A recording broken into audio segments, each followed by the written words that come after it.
para a frequência. Na próxima quarta-feira, só para finalizarmos os trabalhos, como já sabem. Não se nada, não é? Vou chamar às 9, que é para aproveitarmos bem amanhã, para as respostas, porque senão já não vai haver tempo até a entrega dos trabalhos.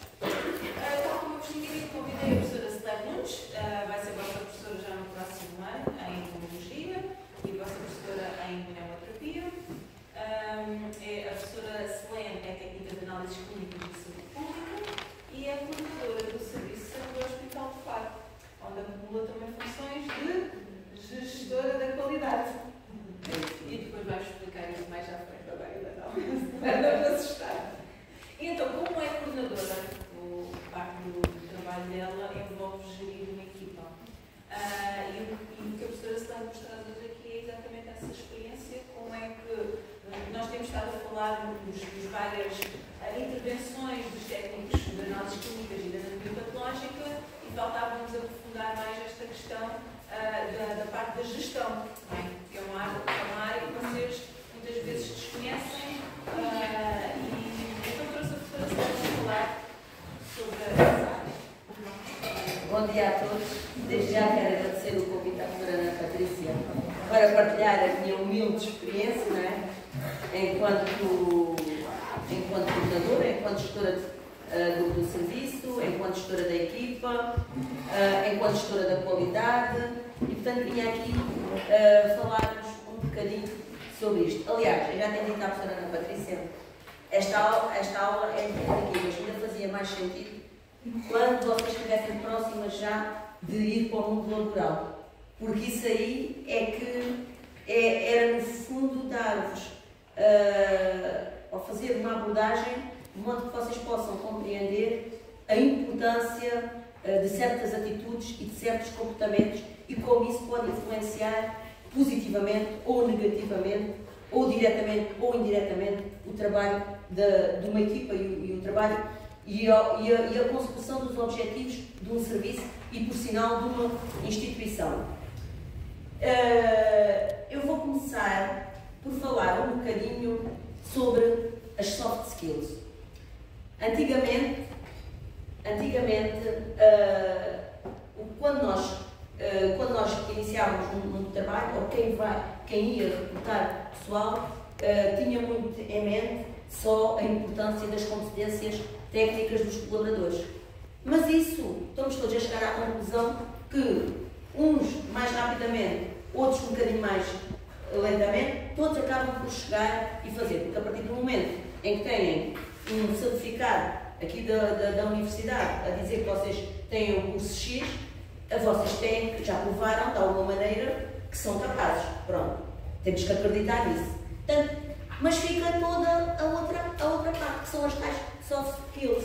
As soft skills não são mais nem menos do que atitudes e comportamentos que facilitam as relações interpessoais e, por outro lado, melhoram o desempenho do profissional, o desempenho técnico, o desempenho a nível de serviço do profissional. O que é que estamos a falar? O que é que são estas soft skills? Todas as coisas que nós sabemos. Ter uma atitude positiva. Por exemplo, um indivíduo que entra todos os dias porque não gosta de se levantar cedo e que já entra pela porta do serviço e que vai. Não falem comigo hoje. Ok. Pronto. Estão a ver? Isto é tudo menos uma atitude positiva. E depois temos o outro, que está sempre tudo bem. Portanto, temos que contagiar os outros com a nossa atitude. Ou procurar, pelo menos, fazer um esforço. Todos temos problemas, mas os problemas devem, tanto quanto possível, ficar da porta para fora. Sabemos que somos humanos e que as pessoas devem ser olhadas como um todo, é verdade, mas também temos que saber, pelo menos, desligar não digo completamente, mas pelo menos desligar um bocadinho. Depois, serem resilientes, portanto, a resiliência, tanto se fala hoje, que é a capacidade de vocês se focarem nas soluções quando há desafios, quando há obstáculos, quando há adversidades, e sem perder essa motivação. Há pessoas que só se focam nos problemas. Portanto, a diferença entre os colaboradores é, está bem, temos um problema. Tudo o que a pessoa tenta argumentar para resolver, mas isso assim, mas isso assado, mas isso não dá, mas isso é difícil. bem, mas temos que nos focar nas soluções. Não vamos ficar agarrados só ao problema. Alguma coisa temos que fazer, já sabemos. Não dá para ficar quietos, ok? Portanto, resiliência é outra das soft skills. A comunicação, a capacidade de comunicar, faz tanta diferença. E vamos depois fazer um exercício para vocês verem a importância da capacidade de comunicação.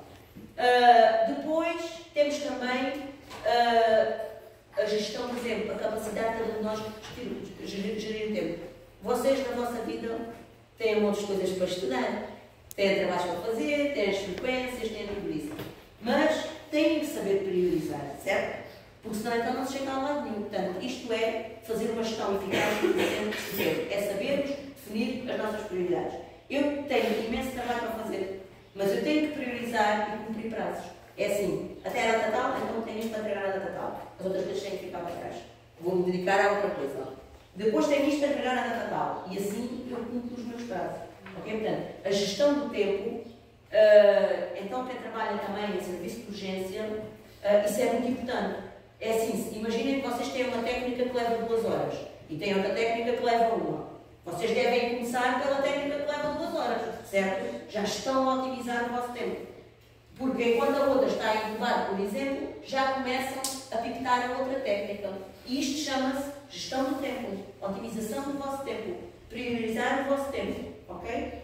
Também a capacidade, tanto de resolução de problemas, comunicação, o potencial de aprendizagem. O potencial de aprendizagem é muito importante nós valorizarmos as pessoas que aprendem com os erros, porque isso, errar é humano, mas temos é que aprender com os erros. E nós devemos valorizar as pessoas que aprendem com os erros e que têm sempre vontade de aprender, de investir na formação, etc. E depois temos uma que é o trabalho em equipa. E é nesta que nós nos vamos focar essencialmente. Ora, a prestação dos cuidados de saúde cabe a um número crescente de profissionais de saúde das mais diversas áreas e que vão constituir a equipa de saúde multidisciplinar. Não sei se isto é ponto. Acho que sim.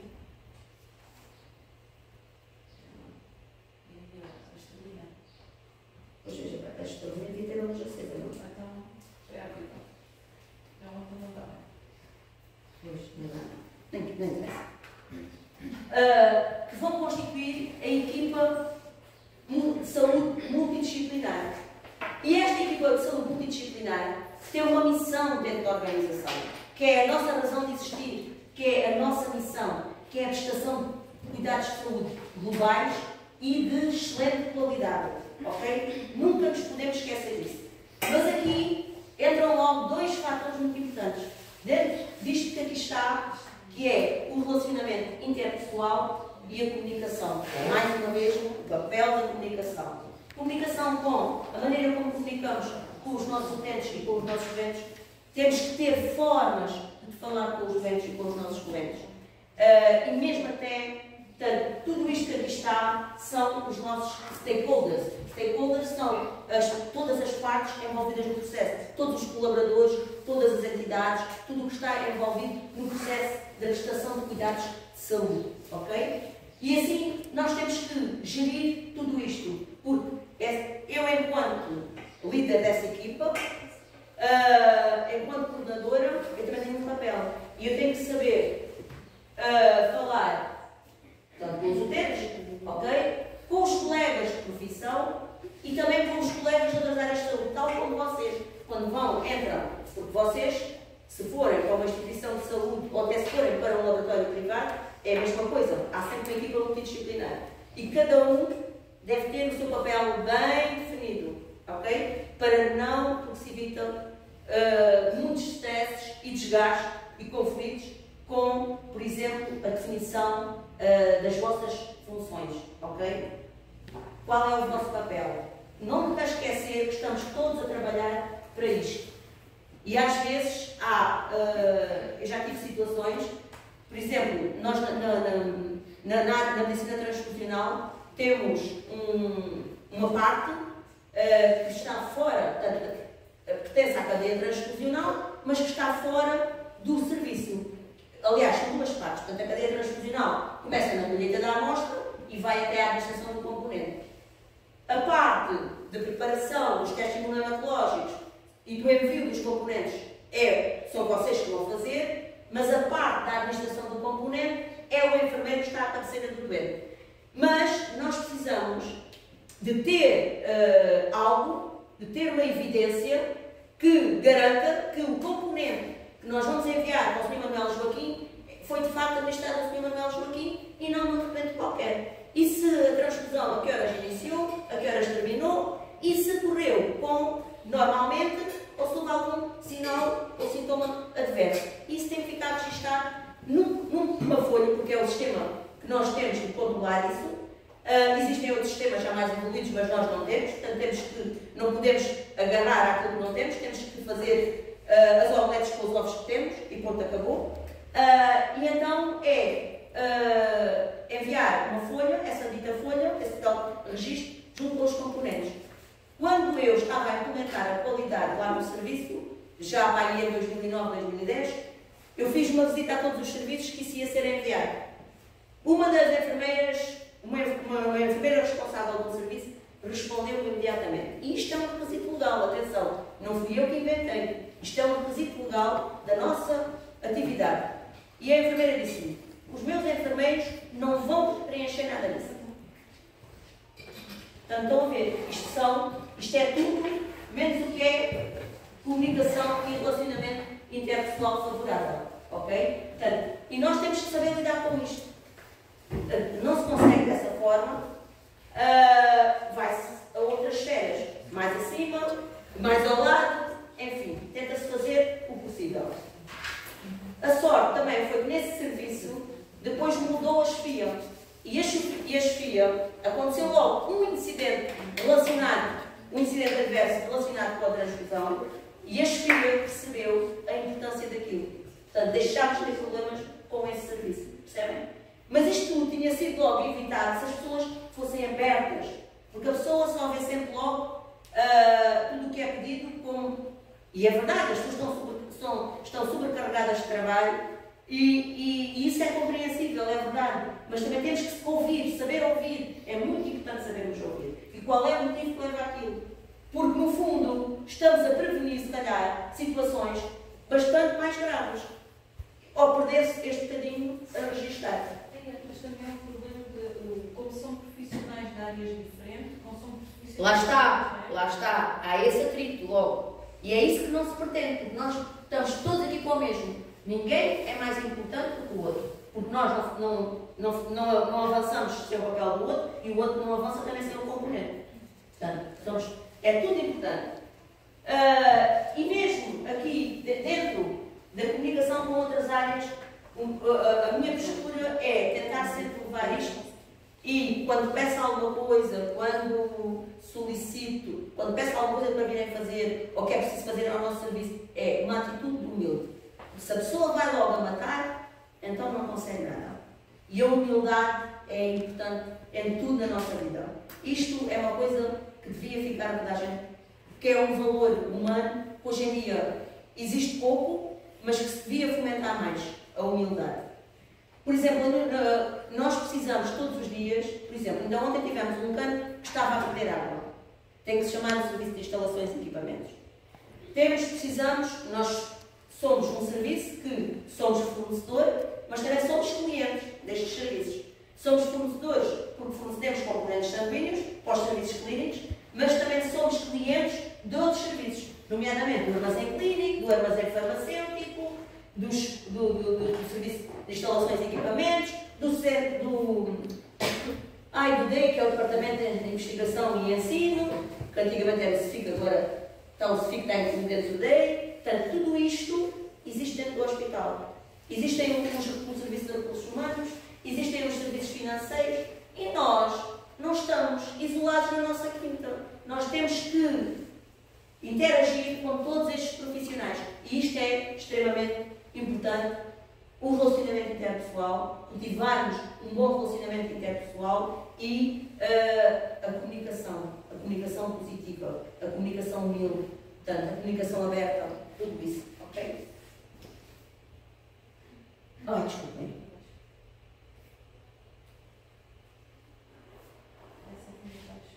Pois, mas não está a responder. Você está com No baixo. Se calhar não tem pilha. deve ser a pilha, Já te faria isto, se calhar. não? Não, é a pilha. Deve ser a pilha. Pronto. Para o trabalho em equipa, é imprescindível conhecer a realidade estrutural de qualquer sistema de saúde. Tem que ser uma entidade dinâmica, não pode ser estática, ok? Temos que estar sempre a ir atrás da corrente e das ordens, das diretivas que nos são dadas e dos objetivos que nos são impostos. Todos os elementos que lá estão, para haver trabalho de equipa, todos os elementos têm que ter funções definidas e articuladas, não só dentro da equipa, como também dentro da própria organização, por causa da tal equipa multidisciplinar com aqueles outros stakeholders. Mas até dentro do próprio serviço, nós temos diferentes, temos os assistentes operacionais, temos os assistentes técnicos, temos os médicos e somos nós, ok? Portanto, já aqui temos 4 categorias profissionais. E temos que ter saber quais são as nossas funções.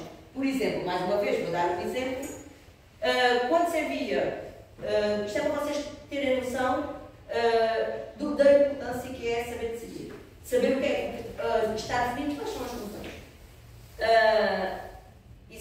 Por exemplo, quando nós enviamos, nós fornecemos também componentes sanguíneos aos hospitais privados. E houve uma altura, e eu até acho, em sua opinião, que isso deve continuar, de se fazer uma guia de transporte para um turista, fazer-se acompanhar um turista com essa guia de transporte para o hospital privado.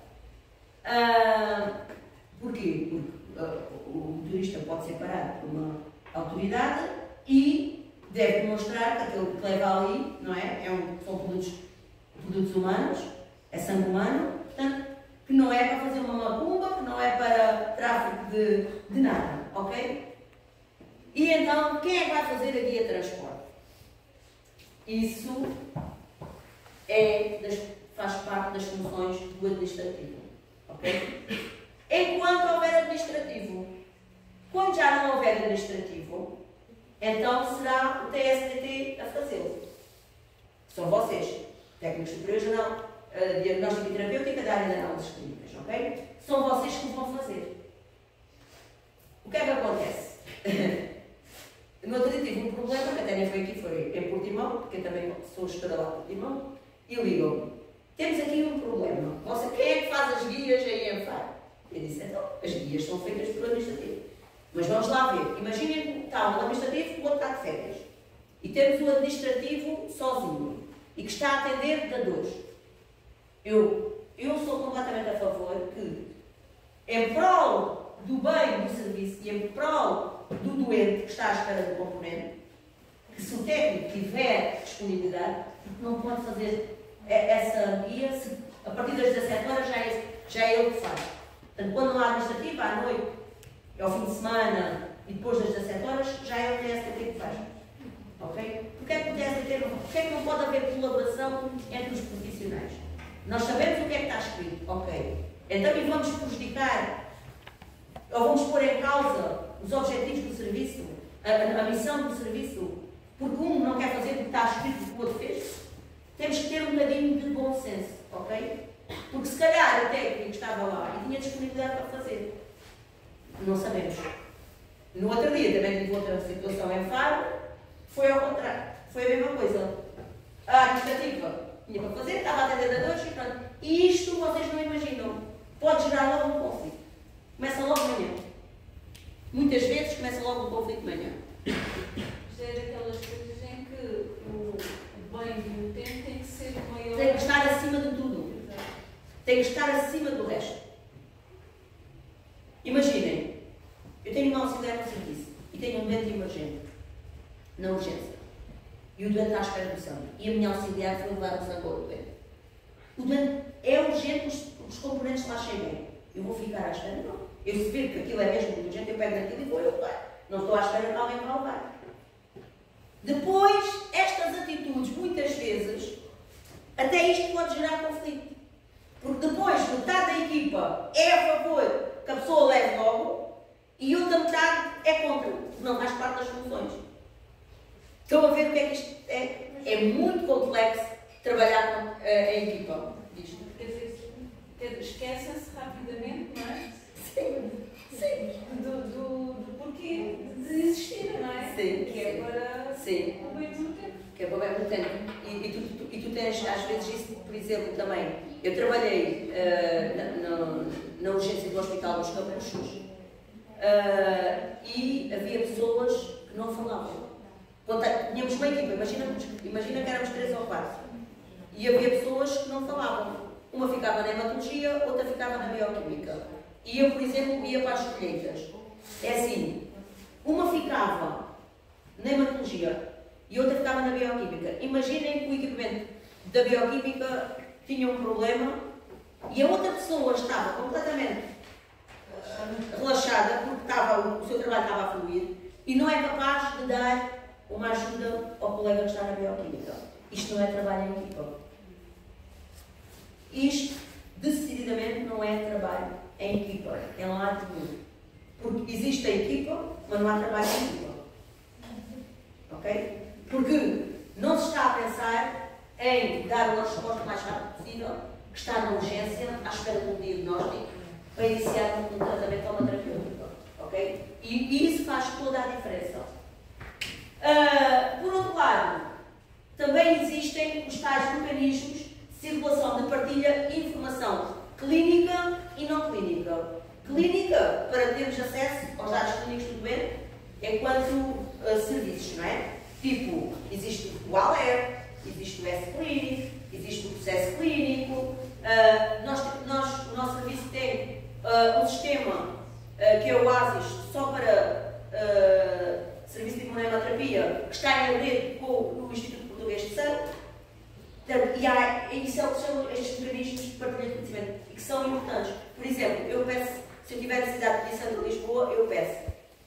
E aquilo fica, peço nessa plataforma e aquilo fica lá. E eles depois, no que vão mandar, também põem lá. Ou seja, mesmo antes do sangue chegar, eu às vezes posso ir ver e já lá está o que é que eles nos vão enviar. Estão a ver a importância destes mecanismos de partilha de informação. Também, por exemplo, tudo o que é pedidos ao armazém clínico, ao armazém farmacêutico, ao armazém administrativo, ao armazém hoteleiro, tipo toalhetes, para limpar as mãos, produtos de limpeza, tudo isso também está numa plataforma que é o GAF, que é a Gestão Hospitalar de Armazém e Farmácia.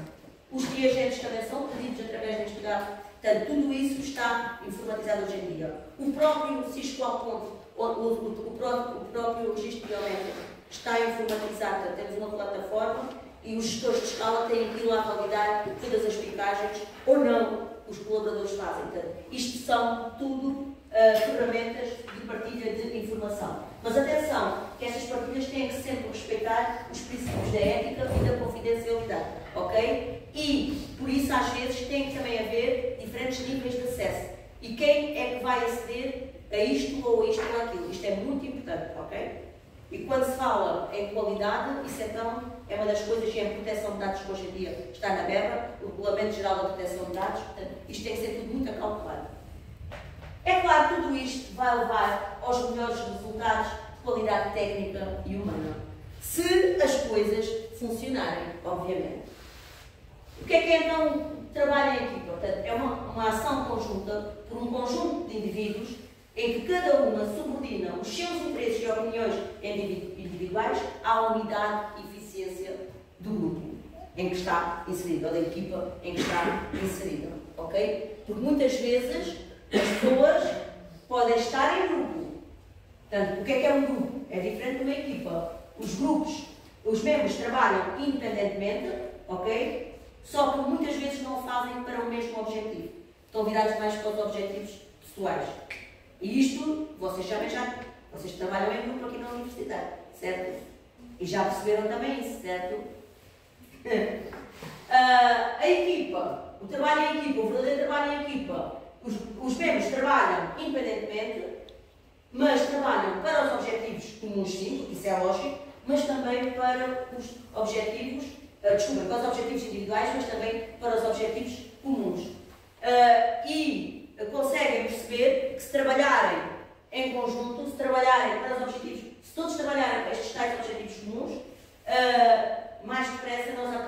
alcançamos aquilo que se pretende.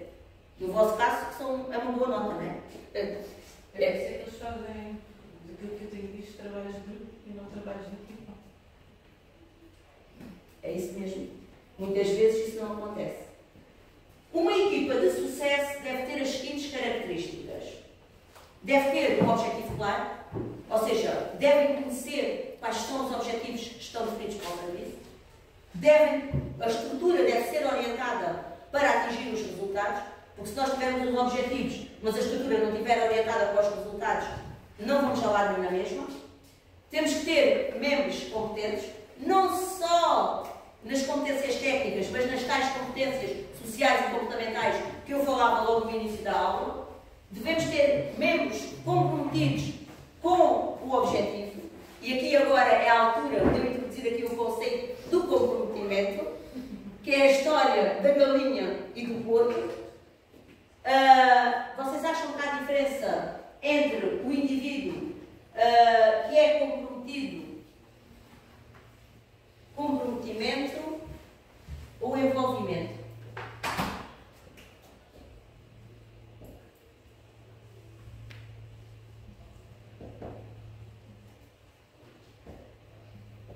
O que é que vocês acham?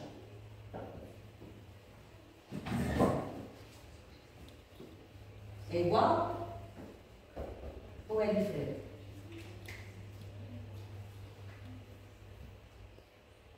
Acho que eles podem se complementar. Por quê? Porque se você tem comprometimento com o que você está fazendo, uma boa capacidade interpessoal com a equipe, você automaticamente tem um entretenimento. Tem envolvimento? É, no caso de envolvimento, falei errado. Então eu vou dar-vos um exemplo. Certo dia, um fazendeiro tinha lá a sua fazendazita, tinha lá os seus animais e lança um desafio ao porco e à galinha. Então lançou-lhes: a partir de hoje, vocês têm que preparar todos os dias o pequeno almoço. E o pequeno almoço tem que variar. Não é todos os dias a mesma coisa. Ok? Então, aquilo foi um desafio que o fazendeiro lançou ao porco e à galinha. Então, o coitado... porque senão o pequeno almoço iria ser ovos com bacon.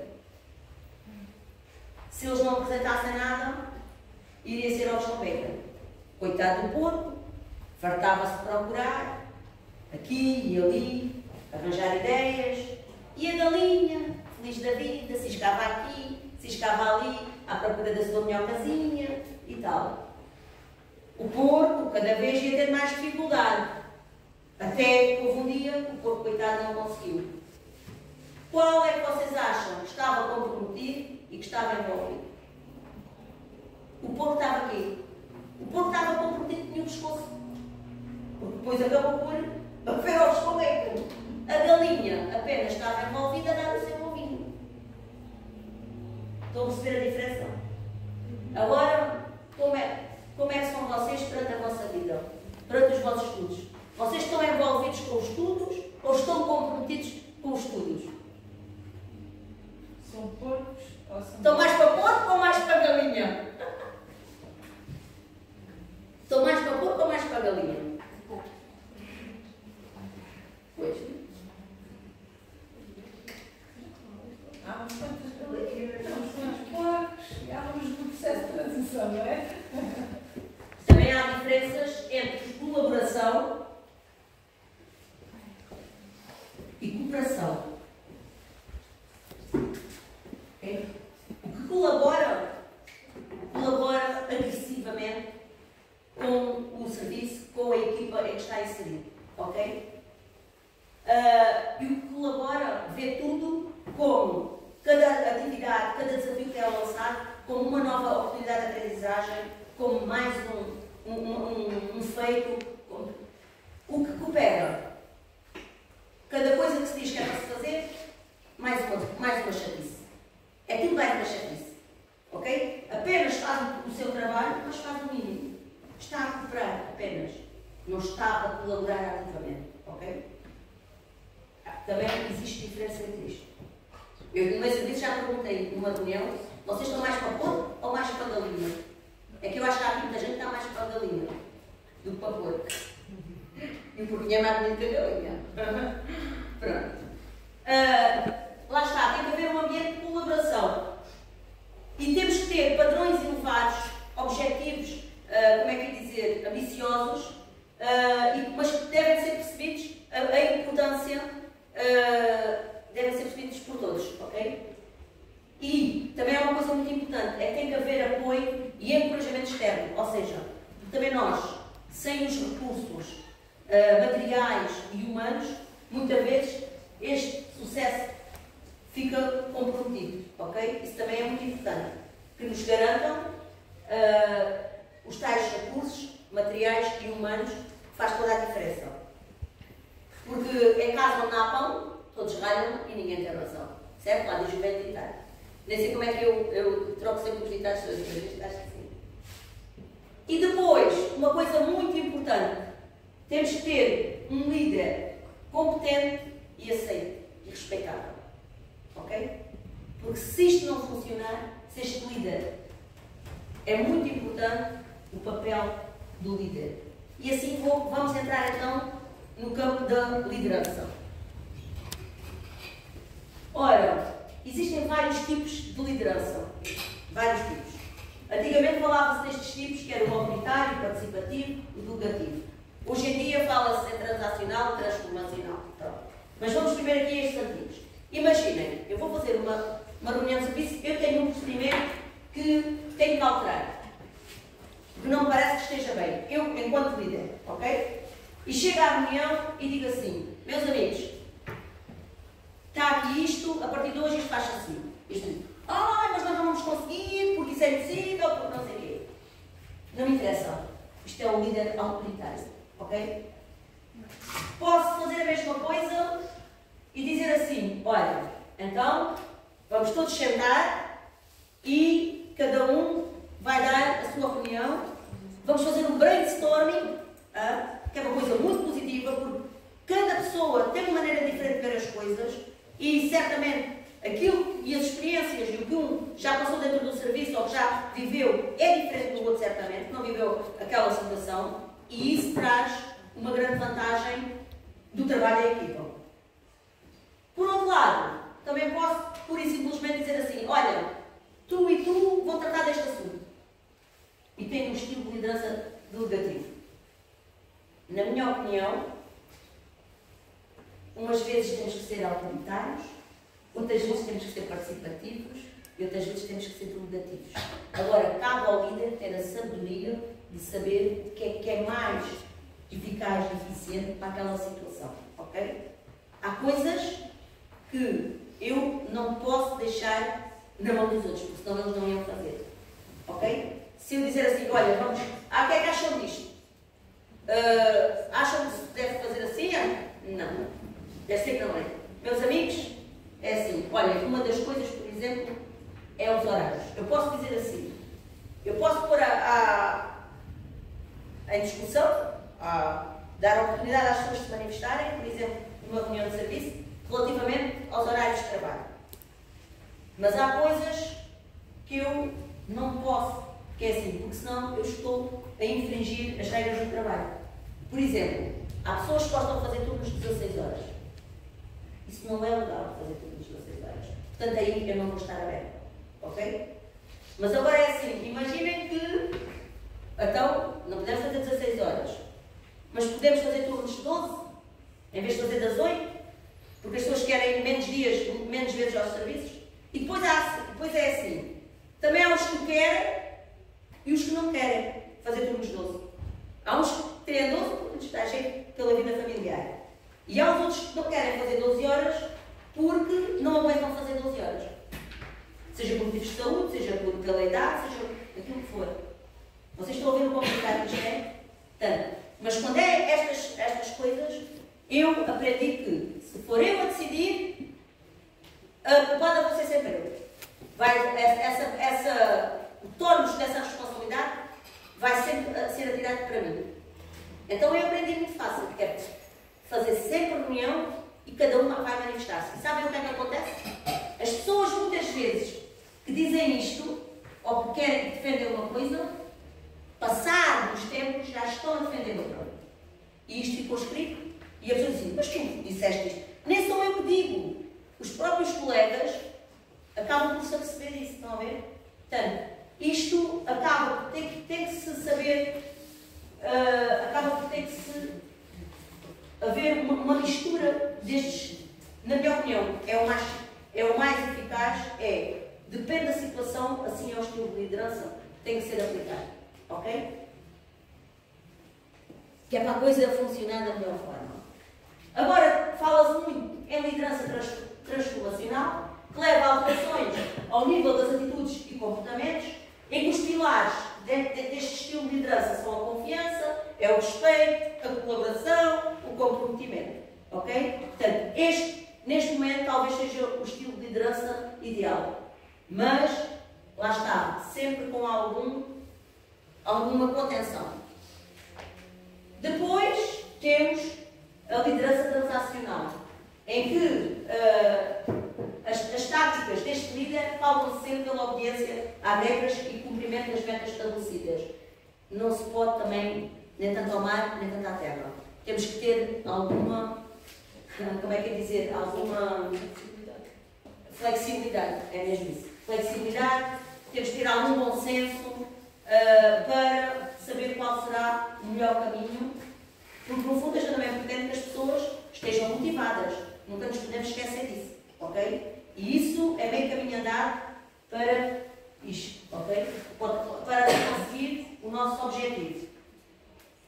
Só que neste tipo de liderança há uma coisa que é a recompensa, defende que a recompensa deve ser proporcional ao desempenho. E é assim, agora vocês pensem lá, o que é que vocês acham disto?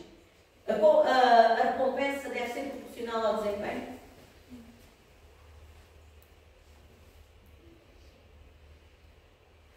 Concordam com isto? É assim, se vocês forem colaboradores comprometidos, que trabalham, que dão o vosso melhor, vocês vão achar que isto não é mau para vocês. Agora, depois estão os outros que não agem e não têm a mesma atitude e que não acham que isto é correto. E depois é assim, cada pessoa tem implícito uma série de condicionantes internas e externas que às vezes leva a isso. E será porque se nós vamos, realmente é injusto para o que trabalham, mas também se nós vamos só valorizar os que trabalham, estamos a afastar os outros cada vez mais. Estão a perceber? Isto é muito complicado. É muito complexo. A gerir pessoas, gerir recursos humanos, é das coisas mais difíceis que nós temos. É assim, eu chatei-me muito com a volta de reagentes, andar atrás do dinheiro, andar atrás porque não comprou o equipamento X, andar atrás. Mas quando chega à questão de gerir os recursos humanos, porque é assim, vocês, o que cada um vê como justo para si, o outro vê, também não é, a parte dele diz, isto não é justo para mim também. O outro acha que é justo para ele, mas o outro acha que é injusto. Para A, o próprio A acha que é justo, mas o B acha que é injusto. Porque não temos todos a mesma perspectiva. Isto tem a ver com a forma como nós nos vemos a nós próprios e como vemos os outros. Ok? Eu tive agora um exemplo muito flagrante que eu vou partilhar convosco, que é, os serviços, há sempre problemas quando é a altura das férias, quando é para decidir e fazer um plano de férias e quando é a escala do Natal.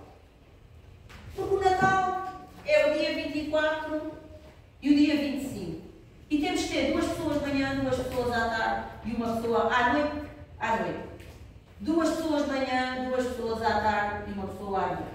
Agora digam-me quantos elementos é que eu preciso. Como é que eu posso dar fins de semana? Depois, alguém já fez o Natal no ano passado. Portanto, não deve estar a trabalhar no Natal este ano. Alguém vai fazer a passagem de ano. Então também não deve estar a fazer o Natal este ano. Então quem é que vai fazer o Natal? Onde é que está elementos para fazer isto tudo? E depois temos ainda o 30 e o 31 com exatamente o mesmo esquema. Ok? 2, por acaso aqui até são 3, vamos precisar, temos colheitas de manhã, 2 à tarde e 1 à noite. 2 de manhã, 2 à tarde e 1 à noite. Agora digam, como é que eu consigo, com uma equipa que é relativamente pequena, portanto somos 13 PSTTs, como é que se consegue dar resposta a isto? Digam lá, consegui dar fim de semana a um, a outro, porque fez no ano passado, porque fez no outro ano, não sei o quê. Então, eu tive uma colega que disse assim, porque ela estava a fazer amanhã aqui, e eu depois tive que ir para amanhã aqui, porque eram 2 pessoas, mas depois precisei de 3, e tive que escalar aqui. E agora digam-me vocês,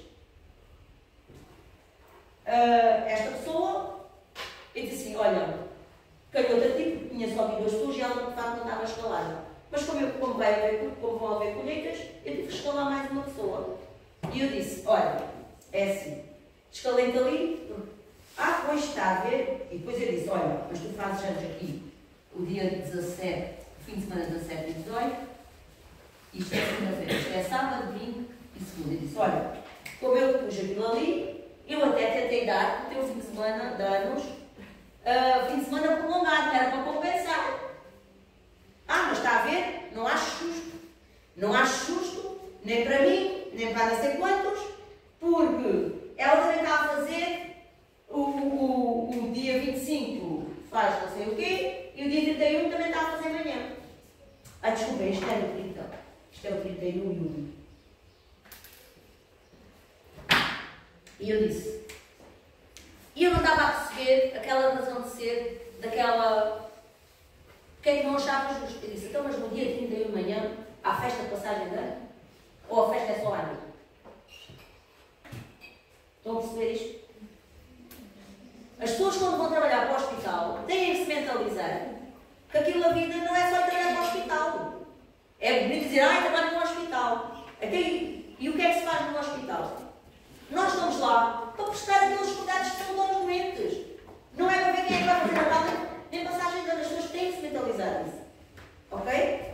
Eu acho que uma coisa que eu tenho reparado muito ao longo dos anos é quando ser um licenciado arranja emprego é uma felicidade enorme, é perfeitamente normal. E faz tudo. Que é aquilo que querem, aquele objetivo está cumprido. Terminar a licenciatura, primeiro objetivo, segundo objetivo, arranjar emprego, cumprido. Mas depois esquecem-se que se vão trabalhar para um serviço como o de SAM, que trabalha 24 horas por dia, todos os dias do ano. É que eu não posso fechar a porta. Exatamente. Eles esquecem-se que. Eu não posso dar a tolerância no dia 24. Dou a alguns, não posso dar a todos. Quando aceitam esse emprego, quando ficam felizes por conseguirem esse emprego, esquecem-se que traz dessa felicidade a esta responsabilidade. E depois começam a mostrar o seu outro lado, não é? Que afinal não está tudo tão bem, não é? As pessoas devem pensar se realmente são capazes de trabalhar numa realidade hospitalar ou se preferem trabalhar numa realidade privada. Porque na nossa área, a maior parte de nós vai para um hospital ou vai parar a uma urgência, um serviço de urgência, ou vai para a imunoterapia, portanto vão sempre acabar por trabalhar por turnos. Isso é inevitável. E uma das perguntas que se faz nas entrevistas é: vocês têm a noção que se vierem para cá têm que trabalhar feriados, têm que trabalhar fins de semana, têm que trabalhar noites? Sim. Passado 1 ano ou 2, estas pessoas disseram sim. E estou lá eu e os outros fizeram parte dessa entrevista a relembrar. Quando vão à entrevista, está tudo bem. Nós temos que, além do compromisso com os outros, temos que ter um compromisso connosco mesmos, ok? Com a própria pessoa, nós próprios temos que ter compromisso com nós próprios. Isso é o mais importante de tudo. E coerência. Pronto, a coerência às vezes é relativa. E as circunstâncias da vida mudam, é verdade. Mas alguma tem que se ter. Ok? E muita abertura tem. E agora qual era o problema desta pessoa? Eu comecei a achar estranho ela dar-me a dizer que o problema também não era justo para a outra. E disse assim: mas tu estás preocupada com a outra? Mas porquê tu estás preocupada com a outra? E eu depois até falei com a outra pessoa e ela disse assim: não, você quando estava a fazer a escala, até me perguntou se eu estava interessada. Eu nem tinha lembrado desse problema. Senão eu tinha calado logo esta pessoa. Mas ainda vou dizer, que essa pessoa vai estar de férias. Mas quando eu perguntei à outra pessoa que ela estava a dizer que era injusto, porque tinha feito o Natal o ano passado, e então era injusto para essa pessoa. Porque essa pessoa ia fazer. Não, fez o ano passado. A muita passagem não. Então não podia fazer o 31 de manhã este ano. Porque trabalhou o ano passado no 31 para 1. Mas não enganas para a festa? Então, mas o que é que as pessoas querem o fim de semana todo? Percebes? Querem o fim de semana livre, eu não consigo dar. Eu não consigo com estes instrumentos que eu tenho e com estas necessidades, eu não consigo. Porque ainda há uma pessoa de férias, atenção, há uma pessoa de atestado. Portanto, a pessoa não consegue gerir isto tudo. E vocês têm que ter a capacidade. Vocês, quando entrarem no mundo do trabalho, vá lá. Os colaboradores têm que ter a capacidade de perceber que não se consegue, não há como. E então, qual era o problema desta pessoa? Estava-se a comparar, estava-se a pôr no lugar dessa colega, por isso é que ela dizia que era injusto para ela, porque não, anos antes tinha feito noite com o outro e que o outro não estava a fazer nada no Natal nem na passagem de ano. Porque o outro não estava a fazer no dia 31, porque saía da noite no dia 31 às 8 da manhã. E eu não sei como é que ela queria que o outro fizesse de manhã. Ou seja, o problema ainda é este, é estar a olhar o que é que os outros estão a fazer. Estão a ver o que é a mente humana? E depois, isto gerou confusão. Porque a própria pessoa sabia que isto ia dar problemas. Eu estou a dar-vos um exemplo de um conflito. Esta própria pessoa sabia que isto ia chegar aos ouvidos do outro, que ela estava a pôr em causa, não era justo para ela e para a outra por causa do outro, e então foi telefonar e foi expor o caso. O outro chateou-se e disse: olha, eu chego atrasado, eu falto, eu trabalho. Então pronto, esquece, desligou o telefone. E agora vamos lá comparar. Esta pessoa que está a reclamar entrou com essa pessoa em 2016. Isto é só para vocês verem o exemplo. Entraram os dois ao mesmo tempo no serviço. Esta pessoa já esteve grávida. Foi a pessoa que até hoje teve mais tempo fora. A que diz que não era justo. Estão a ver bem? Teve um ano ou mais de um ano fora. Quando chegou, ela começou a trabalhar para em outubro. Em novembro, outubro ou meados de setembro, não sei bem. Fizemos a reunião das férias em novembro. E ela ficou toda furiosa porque não tinha as férias onde queriam. Quando ela, no ano anterior, quando estávamos em pandemia, ninguém teve férias, ela estava em casa e nós, sem saber o que é que ia acontecer, as pessoas andavam tudo extremamente estressadas, não houve férias para ninguém, pessoas com Covid, os colegas sobrecarregados, e esta pessoa esteve em casa descansadinha, na sua vida. E depois chega, ao fim do mês, estava a reclamar, já com as férias do ano que vem. E agora diz que o Natal é justo, nem para cá, nem para isto, nem para o outro. Estão a perceber o que é que está a origem ao conflito? E agora, está mal aumento de serviço. Porquê? Porque esta ficou chateada, e ainda ficou mais chateada porque já o outro também já está chateado. E estão a ver, isto é o que está, os conflitos. Como é que os conflitos estão dentro do serviço? É isto que temos. Tentem sempre não ver só o vosso lado.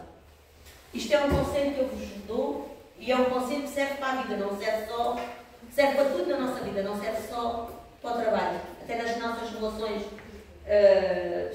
familiares, isso se aplica. Então, qual é o papel do líder? O líder deve conhecer e aplicar estratégias e táticas de gestão de equipas. O líder deve definir os objetivos e planear o trabalho a ser feito e como deve ser feito. Deve desenvolver a missão, os valores, a visão que são necessários e estes têm que estar alinhados com a missão, a visão e os valores da nossa organização. Ok? Deve motivar as pessoas, mas para se motivar nós temos que atuar com modelo de conduta e de comportamento adequado. Porque é assim, a proposta está a dizer assim, porque é justo, portanto, a pessoa acha aquela situação de sermos premiados pelo nosso desempenho, não é? E o colaborador que não fuma. O colaborador que fuma tem direito a ir lá fora. Uma vez, 2 vezes. Chegas ao final do dia. Vocês acham que o colaborador que não fuma não repara nisso? Enquanto ele está lá todo dia, quando tem necessidade de fumar. Isto ninguém gosta. Ninguém gosta, acreditem. E isto leva depois a comentários, e estes comentários depois são maus. Então o que é que eu devo fazer? Eu vou penalizar o que fuma? Ou vou realmente premiar os que não fumam? O que é que eu vou fazer? É difícil. É muito difícil. Porque se eu fumasse, eu ia premiar os que fumam, não é? Ia conseguir perceber, porque eu não consigo perceber o vício porque eu nunca fumei. Mas, lá está. Já me disseram, tu não consegues perceber. O meu irmão já disse, tu não consegues perceber o que é o vício de tabaco. E é verdade, a pessoa depois acaba por perceber isso. E o que é que vocês faziam?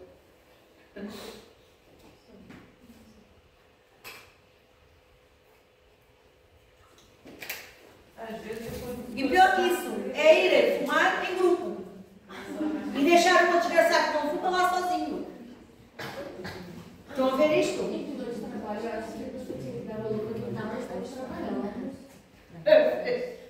E a minha pergunta é, e é contabilizado o tempo que eles não estão dentro do serviço? Não é. Obviamente não é. Porque eu até já disse, quando foram lá fora, quer saber que vão lá fora. Claro que não dizem sempre. Dizem-me uma vez ou outra, mas saem a borda do cavalo. Quando eu dou por isso, ando à procura, porque depois tenho aquele lugar e aquela. E ando sempre em cima do acontecimento. Quando eu venho perguntar alguma coisa, detesto, porque eu estou a tentar resolver uma situação e venho à procura de A e A não está, eu fico possuída. E os que não fumam têm direito a aproveitar uma pausa durante a manhã, porque isso acaba por ser uma pausa, não é? Mas as pessoas não têm necessidade de fazer essa pausa, estás a perceber? Todos têm que comer, os outros também têm que comer. Mesmo os que fumam podem. Pois, aí é que está. Portanto, ficam sempre no prejuízo. Passam sempre menos tempo no serviço do que eles Passam. No outro dia tive um exemplo que é, eles pensavam que eu não ia lá. E eu tive que voltar lá, porque eu sei que fazem isso na minha escola. É assim, há regras, e pelo menos essas regras têm que ser respeitadas. Isso aí eu não sou flexível. Não posso ser, percebes? Para manter e a autoridade. Porque é assim, imaginem, se eu tenho uma equipa de 4 pessoas, eu tenho que ser coerente. Se eu tenho uma equipa de 4 TSTTs, e eu preciso destes 4, eu tenho que defender que preciso destes 4 TSTTs. Então eu não admito que fique lá um e os outros vão para a rua. Desculpem lá. Os próprios estão aí contra eles. Então, mas e fazer ver isso? E fazer ver isso? É assim, então se eu quero, se eu tenho pessoal ao contrário, e eu digo, se vocês querem, vocês até estão a prejudicar os colegas. Porque se eu quero que o fulano A fique, ter um contrato precário, e fulano A fique, como é que eu vou defender que tem falta de gente se vocês vão aos 3 e 4, aos 2 e 3 lá para fora?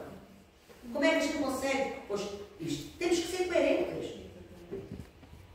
Então a ordem é, vai um, se quiserem ir, vão, mas vão sozinhos, não levem ninguém atrás.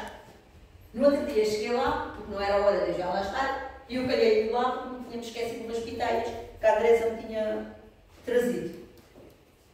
Quando eu chego lá, só lá estava uma vez no serviço.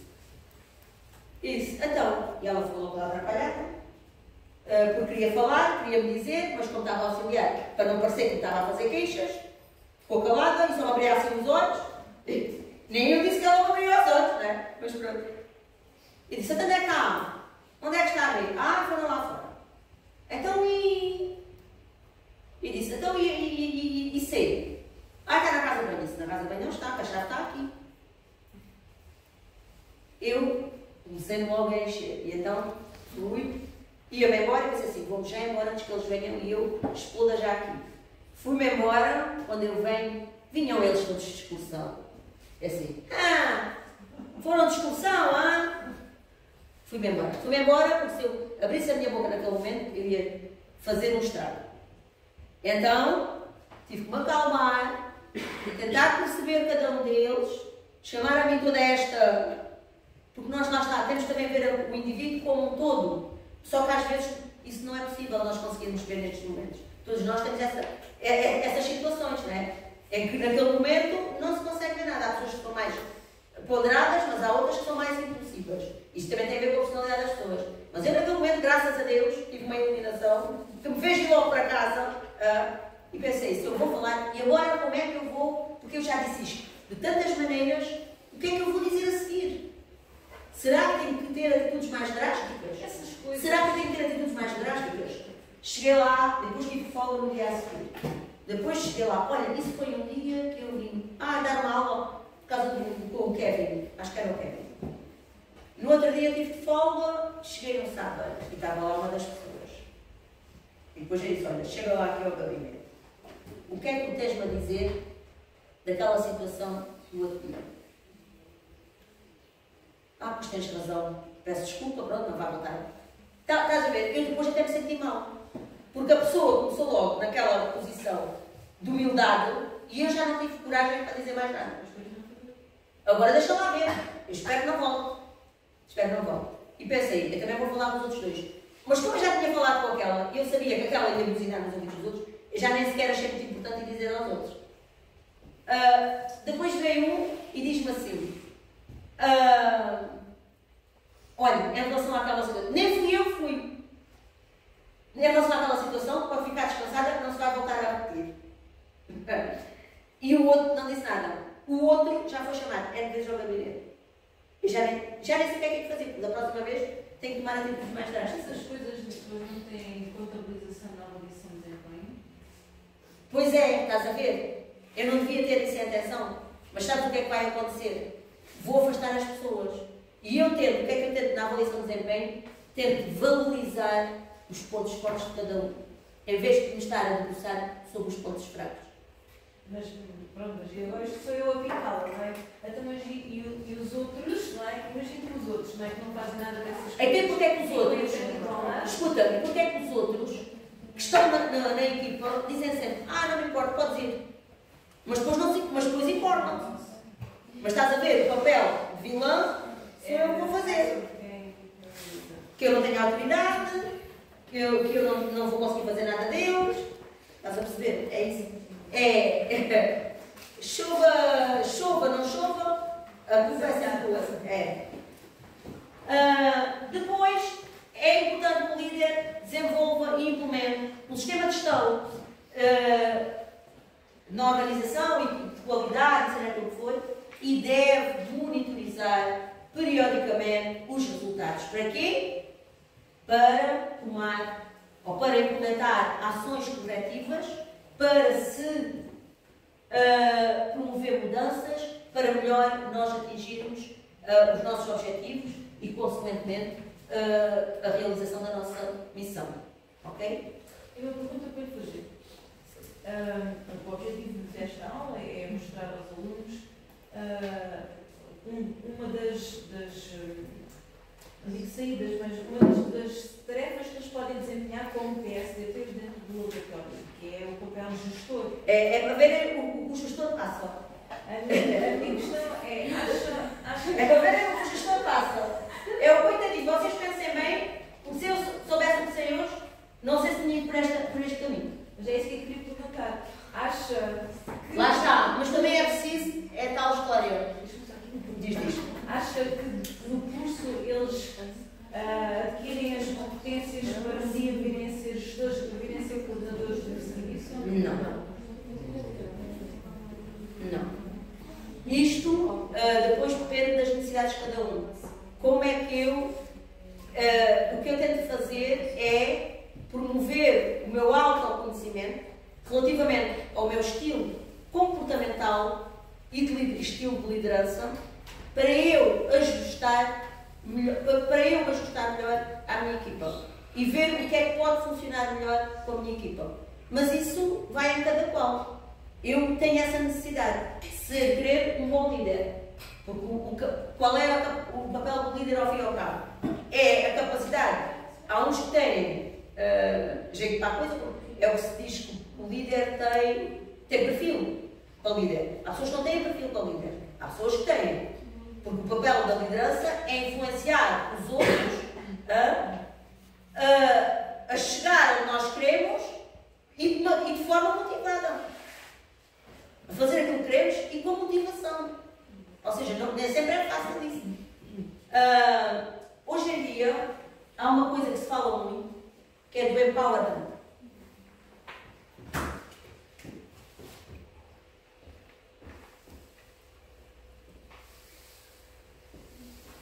E este empowerment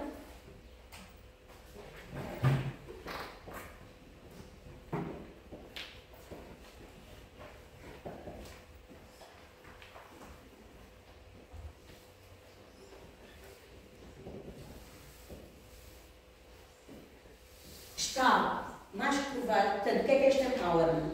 O empowerment é o líder dotar os seus colaboradores de todos os níveis de liberdade, poder e informação para tomar decisões ou participar na tomada de decisões sobre os serviços, sobre as organizações, ok? E isto é extremamente importante. Está mais que provado, isto vai aumentar a satisfação dos colaboradores, por um lado. Por outro, vai aumentar a motivação. Ok? E esta motivação não é motivação, é outra coisa. E isto vai ter um papel ainda nos efeitos comportamentais. Isto não é motivação, é comportamento. Ok?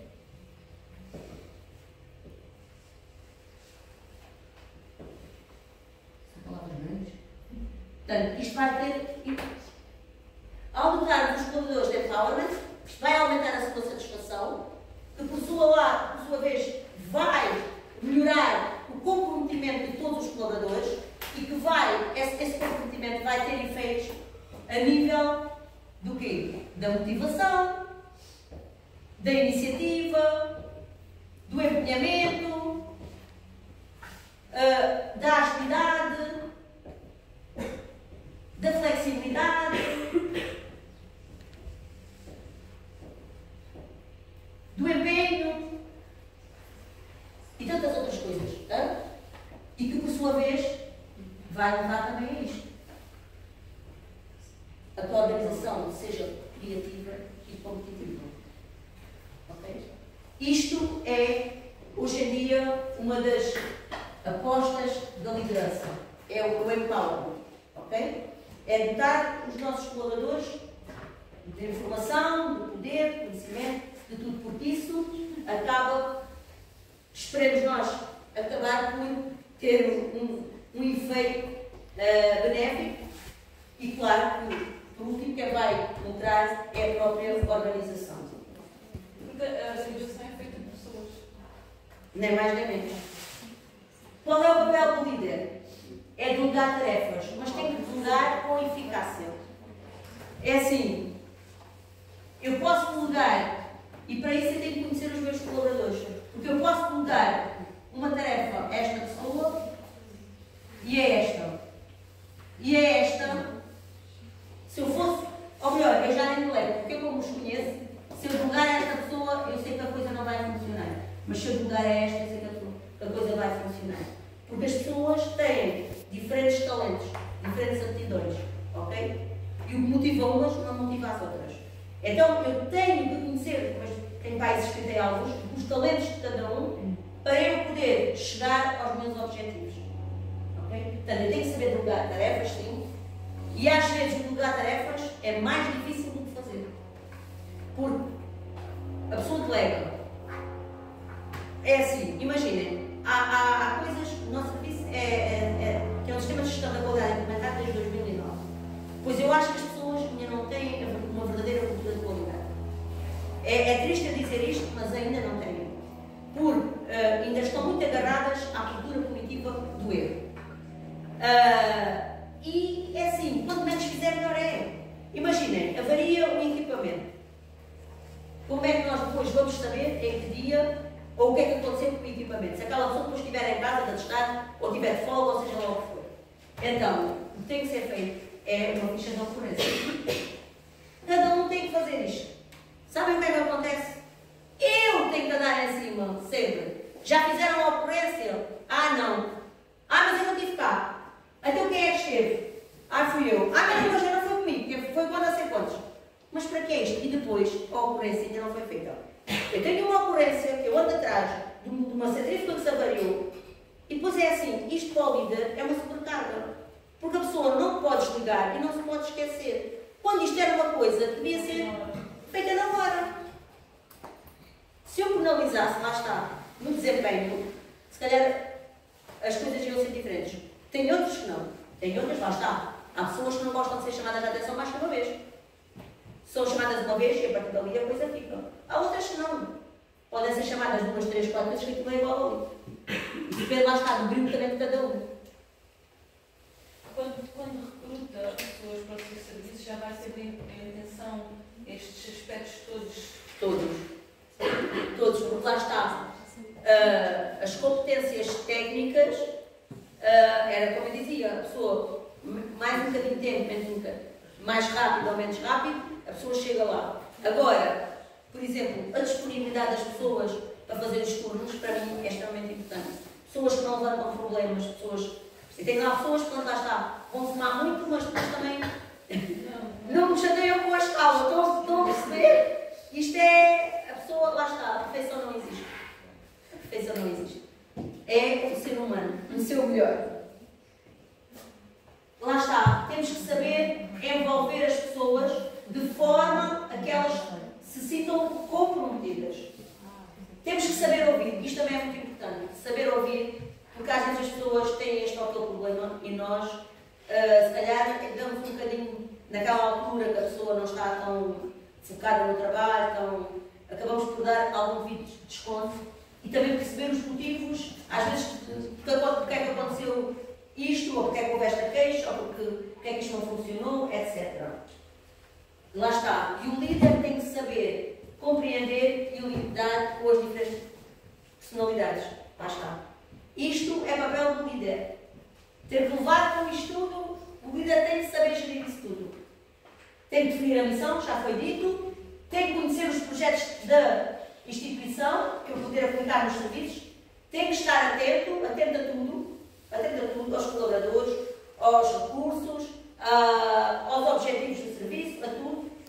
Tem uma coisa muito importante, é valorizar os colaboradores. O reforço positivo. Eu muitas vezes, sabes, e isto eu às vezes, lá está, mas também lá depende das pessoas. Porque antigamente era eu que fazia com outra colega a avaliação do desempenho. Porque é assim, devem ser sempre duas pessoas, porque uma pessoa pode não gostar da outra e pode penalizar. A pessoa tem que ser um bocado isenta. Eu nunca fiz isso. Não quero, não gosto de fazer isso. Antes, pelo contrário. E agora, ainda por cima, é o técnico, geralmente é o técnico coordenador com o técnico superior, com o técnico diretor, que faz a avaliação. Ou seja, uma pessoa dentro do serviço e uma pessoa externa. Quem é que conhece a pessoa? É a pessoa dentro do serviço. Agora vocês estão a ver, eu ir para uma avaliação de desempenho e focar-nos, por isso é que eu estava a dizer, nos pontos fracos. Que imagem é que esta pessoa... Porque também isto não define a pessoa, aqueles pontos fracos não definem a pessoa, porque a pessoa tem os outros pontos fortes. Então, quando houve esta avaliação de desempenho, e ainda avalia todos, tenho montes de avaliações de desempenho para fazer, o que é que eu tentei fazer? Com essa pessoa, focar-me só nos pontos fortes. E é uma pessoa que não está tão próxima, que é mais afastada, que tem uma personalidade sui generis, e essa pessoa, mas isso é a personalidade dela, tem que ver o que é que ela dá ao serviço. E eu, na avaliação de desempenho, elogiei-a muito, porque eu acho, lá está, se eu olhar para esta pessoa, enquanto prestadora de cuidados de saúde, eu acho que ela é excelente. Mas depois, noutras coisas, ela é mais calculista, é mais não sei o quê, não tem esse papel. E então, quando foi essa avaliação, a pessoa começou a chorar. Porque não estava à espera que eu a fosse elogiar. Não sei porquê, mas pronto. Chorou porque se viu, como estava na presença de uma pessoa superior e eu estava a elogiá-la, e então essa pessoa chorou de emoção. Pronto. Ficou contente, obviamente. Tive outra que a seguir me enviou uma mensagem para o meu telemóvel a dizer: obrigada, estou com... Como é que ela me disse? É brasileira, por acaso. Estou com... Pronto, sentia-se com o ego em cima porque tinha... Pronto, por aquilo que eu tinha dito dela. Mas eu disse o que eu disse lá era verdade. Eu só não me foquei, foi nos aspectos menos positivos das pessoas. Estou com uma pessoa estranha. Se for dentro do serviço, se calhar aí, sou capaz de, no momento, eu digo. Mas uma coisa que eu já aprendi é, quando as pessoas fazem algum trabalho que realmente foi bem feito, ou que foi, deve-se dizer, deve-se elogiar. Ok? Isto é muito importante que o líder também o faça. Eu chegar ao pé da pessoa, no outro dia, pedi a uma pessoa, olha, és capaz de dar isto assim, e a pessoa depois teve a fazer, porque eu tinha que fazer um relatório, mas eu precisava desses dados. Epá, eu não tenho tempo para fazer tudo. E então a pessoa deu. E depois eu, no fim, pensei que tenho que agradecer e dizer que ela fez um bom trabalho. E fui dizer. Porque acho que isto é importante para as pessoas. Para as pessoas, lá está, sentirem-se motivadas. Isto é muito importante. É tudo a nossa vida. Porque se vamos com aquela atitude só de deitar abaixo, não. Nós temos que ter uma atitude construtiva. E este reforço positivo, eu acredito no reforço positivo, que tem esse poder. Estou a ouvir, estou a aprender.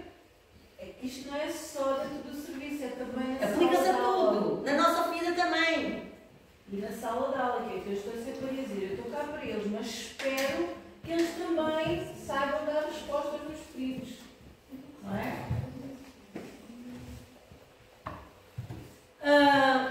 O trabalho em equipa permite lidar com novos desafios, contribui, portanto, uma equipa que funciona, à partida, deve contribuir para a eficácia da organização, visa sempre atingir determinados fins, lá está, são os objetivos, que é os serviços que estão alinhados com os objetivos e as estratégias da organização, facultam um enriquecimento pessoal através da troca de ideias, lá está o tal brainstorming, que o trabalho em equipa traz-nos isto, perspectivas que nós não tínhamos pensado, a outra pessoa traz essa mais-valia para a mesa, portanto, traz novas ideias, traz novas, até algum artigo que leu, até seja aquilo que for, traz isso, ou até porque falou com uma pessoa do serviço, portanto, há sempre que, como é que é dizer, dar importância ao que as pessoas têm para dizer.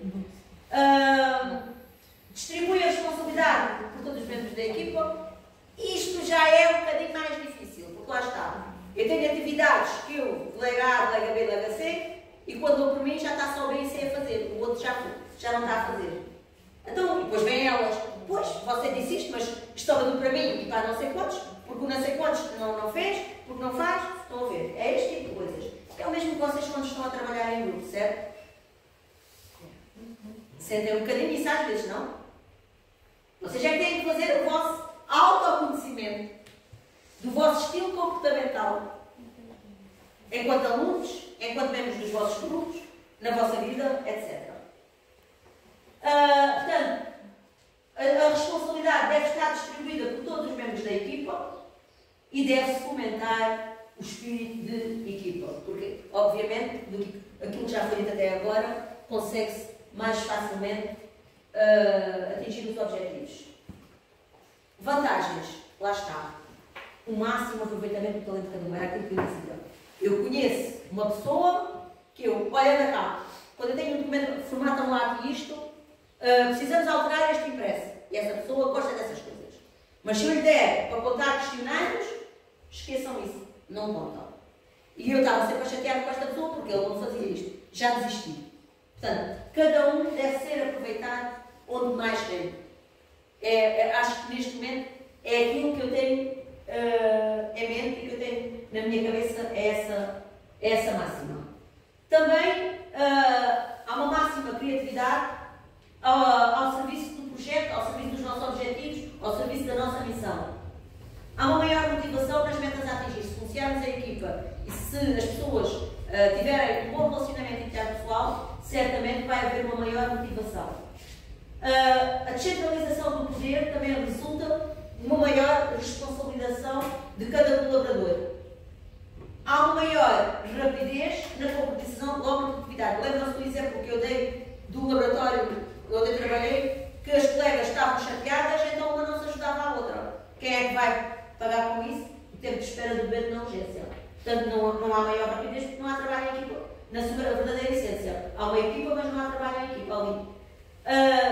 A possibilidade de trocas enriquecedoras de experiências e papéis, o trabalho em equipa, traz isto, a complementaridade de funções, que é aquilo que estávamos a falar relativamente ao aproveitamento dos talentos de cada um, novas abordagens, desculpem lá, eu só desliguei. Novas abordagens, ou seja, podemos, numa reunião, encontrar novas abordagens até para coisas que nós não tínhamos olhado bem, ou naquele momento não conseguíamos ver da mesma maneira, e agora, nesta reunião, consegue-se falar sobre o assunto e alguém propôs alguma coisa.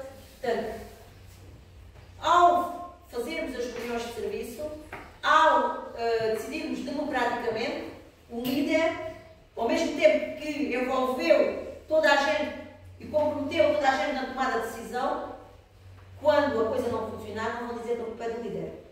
Ok? Quando a coisa der para o torto, não é a culpa, não é do líder. Foi e ficou decidido pela maioria, democraticamente. E também, lá está, uma das vantagens de trabalhar em equipa pode ser que a pessoa ganhe gosto pelas tarefas que está a desempenhar ou a realizar, como queira. Tenho aqui um exercício prático.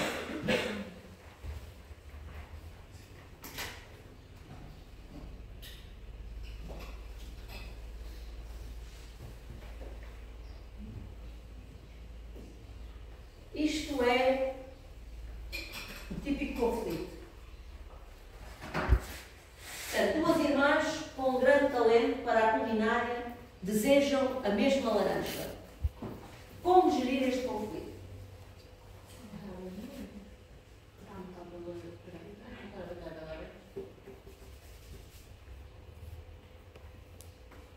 Como é que nós podíamos atuar com inação? Não fazer nada? Podíamos atuar através do confronto? Eu preciso mais do que tu? Porque é que tu vais querer a minha laranja? Porque é que não sei quê? Ou podemos ir para outra via?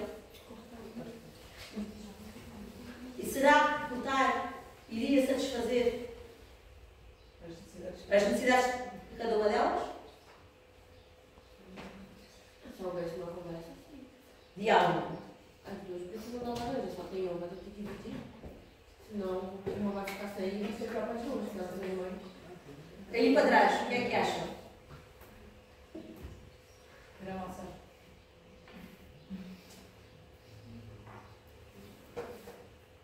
Pois eu digo, botando a laranja ao meio, não servia às necessidades de uma nem da outra. Então, essa é supostamente a minha laranja, né? Então desta vez seguia-se uma e da próxima vez que houvesse uma favorita das duas era para a outra. E depois qual é que ia ficar já desta vez? Será? A que não teve a laranja. Não, a primeira vez. Não, a primeira vez. Seguiam-se entre as duas. Mas como? Mas como? Olha como. Eu acho que eu é que tenho direito a ficar primeiro e tu dizes que eu acho que tenho direito a ficar primeiro. Tem que se, lá está, mas isso só se consegue através do diálogo, através da comunicação. Não vai ter laranja para nenhuma das duas. Vai. E elas vão ficar satisfeitas, sabem porquê? Porque quando se comunica, quando há comunicação, consegue-se entender a perspectiva de cada pessoa. Porque uma precisava do sumo da laranja e a outra precisava da casca para fazer o bolo. Então, estão a ver, mas se não houver comunicação, se partíssemos a laranja ao meio, nem uma nem outra ia ficar satisfeitas. Nem a vez suficiente, nem a casca. Nem casca suficiente para dar gosto ao bolo. Estão a perceber? É assim, regra número 1, comunicação, diálogo, ok? Tentar perceber, porque só através disso, e desarmadas, nunca podemos ir, a pessoa nunca deve ir armada, entre aspas, para um conflito, ok? Tem que ir receptiva ao que vai ouvir. Estão a ver? Por se fosse, é também isso. A primeira reação nossa é partir a laranja ao meio e pronto. Só que para que é que a pessoa quer a laranja? Temos que entender isso. Ok? Quais são as desvantagens do trabalho em grupo? Também tem desvantagens, e muitas. Portanto, lá está, mirar num em grupo, são amiguinhos, querem socializar, mas isso socializa-se fora das horas de serviço, não nas horas de serviço. Há uma dispersão e há muita conversa às vezes, e o foco não está no trabalho, está no telemóvel, essa é outra, os telemóveis estão uma praga entre os serviços, não se consegue fazer nada. Qualquer dia tem que se agir como os meninos da escola primária, quando chegarem, põem o telemóvel dentro de uma caixa, porque as pessoas não sabem gerir a sua relação com as redes sociais, não sabem. É uma dependência. É uma dependência, as pessoas não sabem gerir isso. Vê-se mesmo. As pessoas andam ansiosas mesmo, estão ali, e depois eu passo e a pessoa guarda o telemóvel. Nem só pensar o tempo que perdem naquilo, e aquilo não lhes dá ganho nenhum. Na realidade, no fim, aquilo não lhes dá. Mas aquilo é mais importante para elas, não percebem? Mas eles não ganham nada com isso. Por vezes também surge o choque de personalidades, como eu também já dei exemplos aí. Porque também da equipa, depois há pessoas que têm características de liderança. E então às vezes querem se impor relativamente aos outros membros do grupo. E às vezes também há dificuldade de aplicação de métodos de trabalho, como as personalidades são diferentes, o que funciona com uns não funciona com outros. Ok? Também se não houver... Eu não gosto de chefia, eu gosto mais de liderança. A ausência de liderança, porque o chefe é aquele que manda e não, às vezes não dá o exemplo, não envolve, não colabora, etc. Não dá o exemplo. Se o chefe, se o líder não der o exemplo, não tem moral, nem legitimidade para chamar a atenção quem quer que seja. Estão a ver qual é a importância do papel do líder? Ser modelo de conduta e de comportamento. Isto é muito importante. Porque a ausência de autoridade, é muito importante. As pessoas não sabem viver sem autoridade. Garanto-vos que isto são anos e anos de experiência. As pessoas não sabem viver sem autoridade. Anda tudo desgovernado. Se não houver uma pessoa que tenha pulso, é lá na vossa casa. Quem é que tem o pulso lá em casa? É a mãe ou o pai? Alguém tem que ter o pulso, alguém tem que ter a liderança da situação. Porque senão a coisa não vai correr bem. E depois até leva à desmotivação. Porque isto aqui não se faz nada, isto aqui é sempre a mesma coisa, isto aqui não sei o quê. Como é que ele chama a atenção se não faz? É isto? E lá está, a ausência de liderança também leva à confusão nas funções a desempenhar. E isto vai destabilizar o grupo, garantidamente. E vai resultar em desmotivação. E também vai resultar, muitas vezes, em falta de produtividade de alguns membros. Porque também há pessoas que se encostam, não é? Uns trabalham e os outros encostam-se. E temos agora aqui os membros tóxicos dentro dos grupos. Vamos ver que tipologias de membros tóxicos é que nós temos. Temos o preguiçoso, o que é aquele que se encosta? Olha, vai lá tu. Olha, eu agora vou lá fora fumar. Olha, vai lá tu atender o dador. E a outra vai, não diz nada, mas vai possuir. Pois, somos sempre os mesmos, a ir ver os dadores. Estão a ver? Isto é o preguiçoso. Arranja sempre desculpas para justificar tudo e mais alguma coisa. O rufia. Vocês conseguem identificar isto nos vossos grupos de trabalho? O rufia é aquele que está sempre mal com a vida. É aquele que é implicado, excessivamente agressivo com os colegas, ok? Está sempre mal feito. Quem é? Vocês já estão identificados? O fofoqueiro. E o fofoqueiro, este então é demais.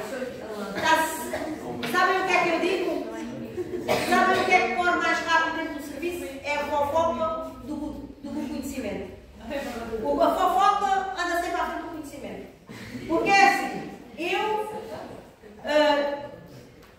passei uma informação de trabalho importante. Os colegas vão esquecer-se com certeza de passar. Mas se houve uma fofoca, isso é a primeira coisa a ser passada no mundo. A fofoca em primeiro lugar. Depois é que vem o trabalho.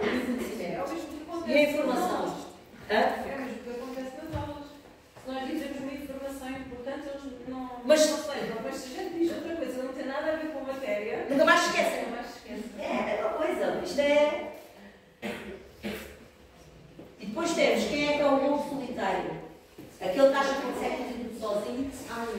Não acredita na capacidade dos outros.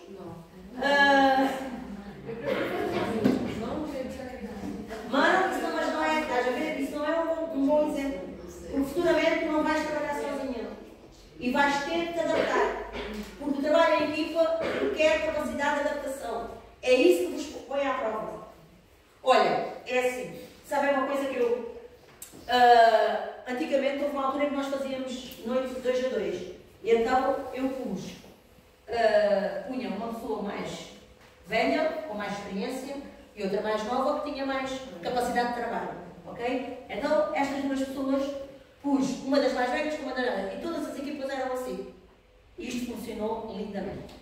Funcionou lindamente, até que deixámos de fazer antes de 2 a 2. Isto já foi há uns largos anos. Mas naquela altura e a coisa funcionava, sabem? Porque lá está, a pessoa tem que se adaptar. E outra coisa que eu às vezes eu não gosto de pôr pessoas, se eu pudesse, eu só que era só fazer uma escala assim, e nem era possível, nem dava para isso, nem tinha tempo para isso. Que era, aquelas pessoas, nós devemos pôr a trabalhar juntas pessoas improváveis. Não são aqueles com quem melhor nos damos.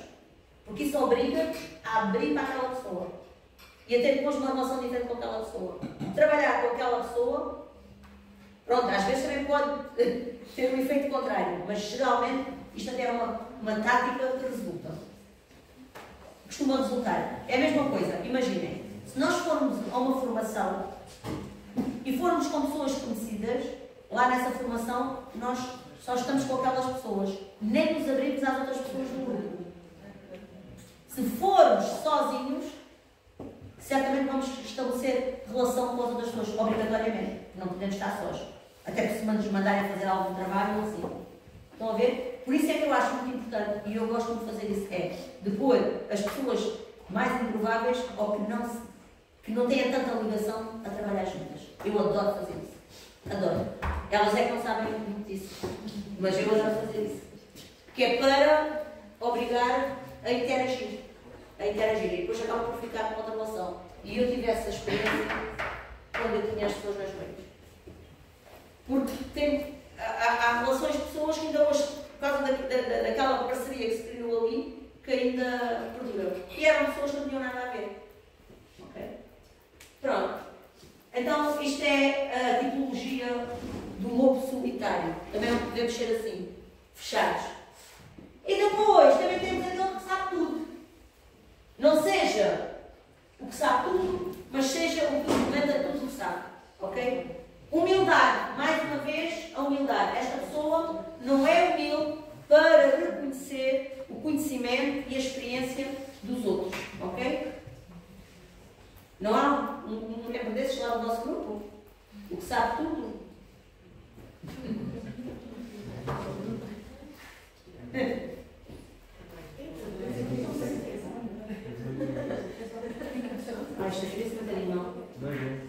Portanto, uma equipa para funcionar bem tem que haver um equilíbrio entre estas três componentes, entre a ação, entre a razão e entre a emoção. Tal como o papel do líder. Também tem que estar a apresentar um equilíbrio destas três componentes. Um líder não se pode só fazer da ação, focar-se só nos objetivos, não pode ser só razão e também não pode ser só emoção, mas tem que ter emoção, ok? Portanto, isto serve quer para os membros da equipa, quer para o líder, ok? Portanto, isto é tudo que não deve ser o trabalho em equipa. Dicas. Devemos ser pacientes, confiantes, pensamento positivo. Lá está. Que é para contagiar os outros. Senão, se o outro está mal disposto, está logo uma resposta. O outro pode falar contigo. Pronto. Aceitar e não subestimar nunca as ideias dos outros. Ninguém sabe mais que ninguém. Respeitar. Não criticar os colegas. Saber dividir as tarefas, porque também tem lá alguns que querem fazer tudo. E depois ver o outro. Pois, ela hoje faz os pedidos todos. Bem, é porque se fazem. Às vezes coisas porque não fazem. Outras vezes é porque fazem. É difícil.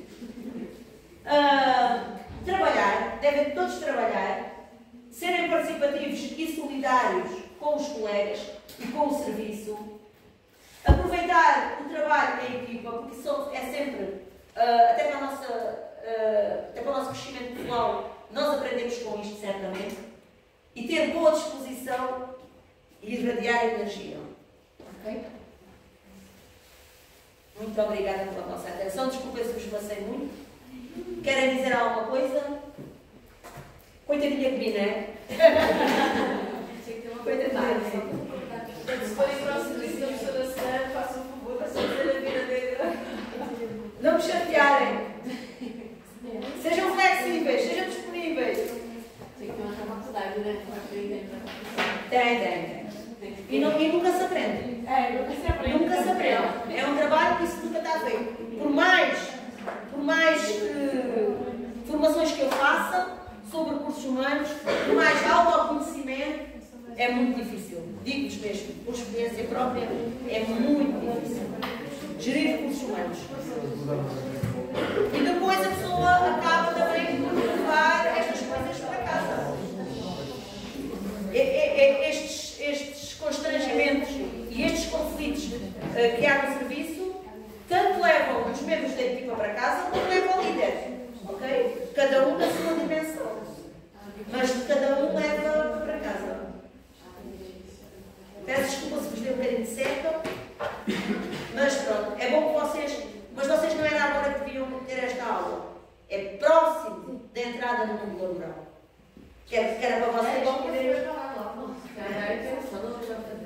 Mas eu acho que o percurso deles, muitas coisas que foram faladas aqui, eu acho que é mais difícil programá-los já quando eles já estão a colocar trabalho, se eles começarem a ser programados logo. Mas é isso que eu acho. Aquela cadeira de gestão que eles têm fazia muita falta ter esta perspectiva. Porque vai-se ali falar muito de teorias de gestão, vai-se ali falar muito de gestão da qualidade. E isto é o mais básico do mundo. É o comportamento humano. São as relações interpessoais, que é do mais difícil dentro dos serviços. Por isso é que esta disciplina é uma disciplina muito ingrata, que neste momento eles não reconhecem e muitos não gostam porque não conseguem compreender o objetivo. Já não têm a maturidade intelectual. Eu teria a Andresa, não é? Já terminou o curso, disse-me que esta disciplina, afinal de contas, tem a sua importância, principalmente quando eles já estão a trabalhar, é que reconhecem e vão aos apontamentos, vê muitas coisas que nós falamos aqui e que estão úteis no dia a dia. É isso que eu queria que vocês tivessem ficado com a mensagem desta disciplina. Há muita coisa que vocês aprenderam aqui, vocês não vão começar já a aplicar. Mas fica aqui a semente para vocês começarem já a trabalhar nessas competências, as tais soft skills que a professora Celana vai dizer, e começarem já. Porque o vosso percurso como profissionais começa quando vocês têm 20 anos. Então vocês começam a ser programados para um... Olhem, eu tive uma, agora fizemos uma visita de estudo lá ao serviço, no âmbito da imunoterapia. E tive que levar, porque o serviço é pequeno, e tive que levar pequenos grupos, em vários dias, em 2 semanas, espalhados por 2 semanas. E então, uma das alunas já me disse assim: "Ó professora, o que é que a professora lá faz?" E eu disse: "Pois é bem isso que eu quero fazer no seu trabalho." "O que é preciso para fazer no seu trabalho?" Eu disse: "Olha, tu nem sabes o que é o meu trabalho." Porque parece muito simples. Parece tudo muito simples. Quem está de fora e vê, a pessoa não quer, E há outras pessoas que dizem assim: "Eu prefiro ter muito trabalho e não ter o meu." Porque o meu é um trabalho diferente. Eu não estou a lidar, às vezes também ligo se estiver a fazer urgência, mas eu não estou a lidar com a urgência do nosso serviço, mas estou a lidar com outro tipo de constrangimentos, de limitações e desafios muito. Exatamente, é que sucede. Não responde. Imaginem, por exemplo, eu sou a gestora da qualidade, tenho um sistema de gestão da qualidade implementado e nós somos auditados. E eu sou extremamente exigente. E sou exigente comigo, e depois tenho de exigir com os outros. Isso é inevitável. E a mim custa-me um bocado ter que repetir a mesma coisa vezes sem conta, perco a paciência. E depois, quando é a auditoria, que eu penso que as coisas estão a ser feitas e que eu vou toda contente, vou demonstrar que é feito, vou evidenciar em sede de auditoria que aquilo é feito, o que me estou a questionar, e quando eu chego, a minha cara, eu enterro no chão. Porque às vezes coisas básicas que as pessoas não fizeram. Por exemplo, as auxiliares. As auxiliares limpam uma sala, limpam não sei o quê. Têm que registrar que a sala foi limpa. Se me pedem auditoria os registros, eu confio que as pessoas fizeram. Então chegam lá, não está feito, no dia não sei quantos. Quem é que teve de serviço? Não registrou. Quem teve um dia tal? Não registrou. Vocês estão a ver isto? A sorte não. Eu, como agora, depois de anos nisto, lá está, tenho de implementar medidas. Ou seja, antes das auditorias, eu tenho que andar a dizer, já viram isto? Já viram aquilo? Já viram aquilo outro? Já sabem a política da qualidade? Eu tenho que estar sempre a dizer as mesmas coisas. Primeira coisa, quando sabem, quando é o dia da auditoria? Não estou de serviço. Pronto, acabou a responsabilidade. Vocês sabem o que é isto para a pessoa que leva este compromisso à frente? É extremamente desmotivante. Porque é sentir-se que está sozinho no meio daquilo tudo. Que as pessoas estão ali e fazem o que têm que fazer. Isto é muito desmotivante para a pessoa que gera a qualidade. Como gestora também faz trabalho técnico? É assim, imagina, eu agora tenho muita coisa para fazer porque eu estou a qualificar, a partida já está a qualificar o serviço para implementar, para incorporar as GMPs, que são as boas práticas de fabrico, no nosso sistema de qualidade. Para quê? Nós vamos começar a ser fornecedores de plasma para matéria-prima, para o fabrico dos hemoderivados. Por exemplo, os hemoderivados, os fatores de coagulação, fator 8, fator 9, as albuminas, o fibrinogénio, a antiimunoglobulina humana. Portanto, há imensos tratamentos de doentes que dependem destes hemoderivados. E são todos de origem humana, a partir do plasma humano. E então, isto requer uma série de requisitos, o serviço implementa uma série de requisitos e de exigências técnicas que nós temos que responder. E para responder temos que implementar coisas. E para implementar coisas precisamos de recursos, e de materiais e humanos. Então isto é extremamente. Mas depois também dá um certo gozo a pessoa dizer, olha, afinal, pronto, conseguimos e é uma responsabilidade sim. Na altura era um procedimento voluntário, mas vai deixar de ser voluntário e vai passar a ser obrigatório. Porquê? Porque há falta de medicamentos, sobretudo da antiimunoglobulina humana, por exemplo, para tratar os doentes. Não chega a antiimunoglobulina para tratar os doentes. Então é preciso mais matéria-prima para se obter mais deste hemoderivado. E então nós agora, Portugal, como vocês já devem ter ouvido falar que se desprezava e não utilizava-se o plasma dos dadores, então já estamos a utilizar o nosso plasma para transfundir e concorremos a um concurso de 60 ml de plasma para a obtenção de hemoderivados. Mas para isso nós somos auditados, fui auditada por 5 empresas e isto é para continuar, porque o nosso serviço está como fornecedor de plasma, portanto faz parte do Plasma Master File da Agência Europeia do Medicamento. Sim. Pois, e eu estou como responsável da qualidade, estás a ver? E mais um diretor de serviço. E depois é assim. Eu processam tudo depois, portanto isto é. Eu cheguei ao serviço e eu disse para o diretor: ter noção do que é que isto significa. Ter noção. E eu preciso que você haja. Porque eu vou ter que ser eu, porque eu já sei que vou ter que ser eu a ter o papel autoritário, lá está, porque senão ninguém tem esse papel. E eu tenho que dar depois resposta. Daquilo que nós tivermos, eu tenho que responder a isso. Nós tínhamos falado, não me lembro se foi convosco, se foi o segundo ano, mas acho que foi hoje. Nós tínhamos falado na questão do plasma ser aproveitado como um medicamento para a produção de hemoderivados. Foi isso convosco? Deve ter sido o segundo ano que eu falei isso. Deve ter sido o segundo ano. Pronto, é gratificante de facto para o serviço, mas o trabalho que isto implica. E as dores de cabeça. E o stress. Não, mas o reconhecimento também, que é fazer um trabalho com esse prestígio. Com essa envergadura, com esse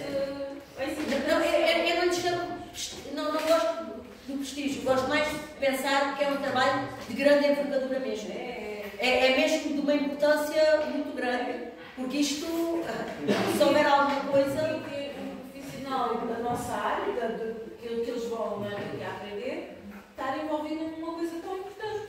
Num trabalho tão importante. E fundamental, não é? Se fui eu que fiz tudo, estás a perceber? Exatamente. Fui eu que respondi aos questionários todos. As pessoas... Quer dizer assim, e já nem posso olhar para isso, e nem sequer faziam nada. Só olha, as pessoas nem lá dentro têm a noção do que é que aquilo envolveu. E vai continuar a envolver. Porque assim, aquilo era um concurso em que as empresas, a Grifols, a Takeda, a Kedrion, a Octafarma e a CLS da Berry concorreram. E só o MEC ia ganhar o concurso. Mas todas tinham que vir a auditar. E mesmo assim, ganhando, já se sabe quem foi a empresa que ficou com o concurso, foi a Kedrion, ainda assim, as outras vão continuar a auditar, porque nós fazemos parte do Plasma Mastercard dessas empresas. Porque imagina que acontece qualquer coisa com a Kedrion. Vão buscar, entra outra empresa. Ok? Então, essas empresas, para nos terem no seu Plasma Master File, têm que garantir que nós cumprimos os requisitos. Portanto, nós temos a parte da colheita e da seleção e colheita de sangue. Seleção da dor e colheita de sangue. E depois há uma série de requisitos. Eu até tenho, por exemplo, nós desinfetamos o braço, ok? Dos dadores, vão dar sangue. E usamos uma solução alcoólica. A partir da está certificada pela firma. Mas serviço, eu tenho que validar o processo de desinfecção microbiológica e higienização da pele. Ou seja, tive que pegar. E depois é assim, ninguém nos dá, por exemplo, nós começámos isto o ano passado ou já a meados do outro ano. Não, estamos em 2022, foi o ano passado. E ninguém nos disse como é que se fazia. Vão ter auditorias. E chegavam os auditores italianos, austríacos, não sei do quantos, para auditar o serviço. E eu pensei, agora quando fomos a uma formação, é que percebemos que todos os serviços estavam em igualdade de circunstâncias. Que era, tínhamos o serviço certificado e pensámos, bom, a coisa até vai correr. E quando eles chegavam, é que víamos, mas nós não temos nada disto, nunca tínhamos ouvido falar nestas GMPs. Entendem? Porque não houve uma formação prévia para nos preparar. Primeiro fomos auditados, fomos jogados às férias e depois é que se fez uma formação. E agora fomos a uma formação de 2 dias no mês de outubro. Sim. Fomos a uma formação de 2 dias no mês de outubro e foi só teórica. Que é aquilo que a gente já sabe que basta ler. É fazer isto, validação disto, validação daquilo, validação daquilo outro, validação, qualificação das pessoas, do administrativo, do TRT, do médico, E agora como é que se faz? Como é que se aplica? Eu tenho desafios todos os dias na minha vida. Que é fazer coisas que não sei fazer. E desde que entrei na área da qualidade, para implementar o sistema, é isto que tem acontecido. Nós temos as guidelines, mas como é que se implementam? Lá não há exemplos. E dentro da instituição não há ninguém que saiba. Eu não posso tirar dúvidas com ninguém. Então às vezes ando a ligar para fora, por exemplo, com essa questão da desinfecção microbiológica, da validação do processo. Eu liguei para o Instituto e lá não pediram isso. Para ver como é que eles tinham respondido a isso. E lá não foi solicitado isso. Porque como eles têm o armazenamento do plasma, focaram-se mais nesses aspectos. No meu foram a outros. Estão a perceber?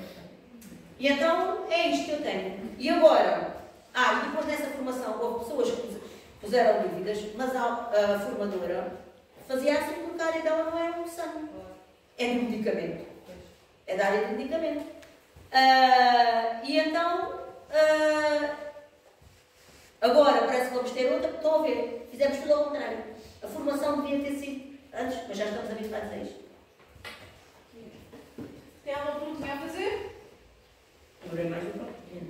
Não? Então, se não tem mais nenhuma pergunta a fazer. Podem ir. Obrigada pela vossa atenção. Tchau.